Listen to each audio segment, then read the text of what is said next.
today let's take a quick look at LeChatelier's principle and what it means. So what it is, really quickly, to remind you that it states if you put a stress on a system at equilibrium, the system will move to relieve the stress.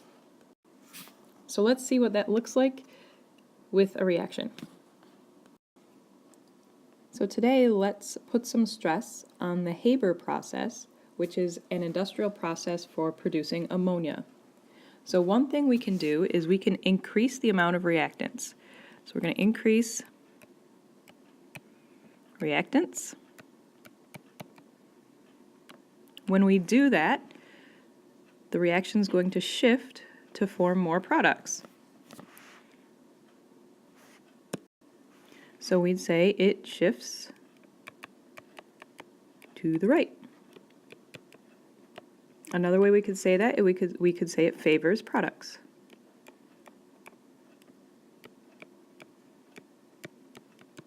So if I increase reactants to relieve the stress, the reaction is going to shift to the right, or you could say it's going to favor the products. We can continue that same thought process. If we increase the products, the reaction is going to shift to the left to create more reactants, or it will favor the reactants is another way we can do that, or we can say that. Now let's look at it a little bit differently. What if we remove reactants? We remove reactants, which way is it going to shift? Well, then it's going to shift to the left to create more reactants. So if you take it away, it needs to shift to create more to balance out the stress. Same thing if we remove products. If we remove products, it's going to shift to the right to create more products, so again, to relieve the stress. So it's pretty easy if we're changing the amount of reactants or products, which way it's going to shift. Now let's look at what happens if we increase or decrease the pressure.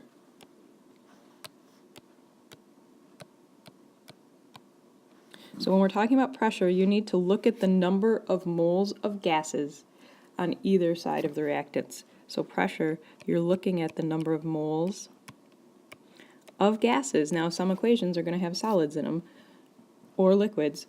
Ignore those, just look at the number of moles of gases. So in this reaction, on the reactant side, we have 4 moles of gas, and on the product side, we have 2 moles of gas. So if we add pressure to this system, the reaction is going to shift that way because we have more gas over here. It's going to create more pressure naturally. So if we add more pressure, it's going to shift towards the less amount of gas if we have more pressure. Okay, and then the last thing we can look at is temperature. So we're going to take a look at our delta H. Hopefully you noticed it was negative, which means it's an exothermic reaction.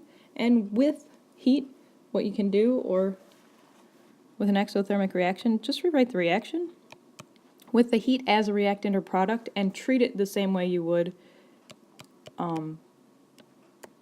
oops, I guess this should be an equilibrium arrow. Treat it the same way you would a regular reactant or product.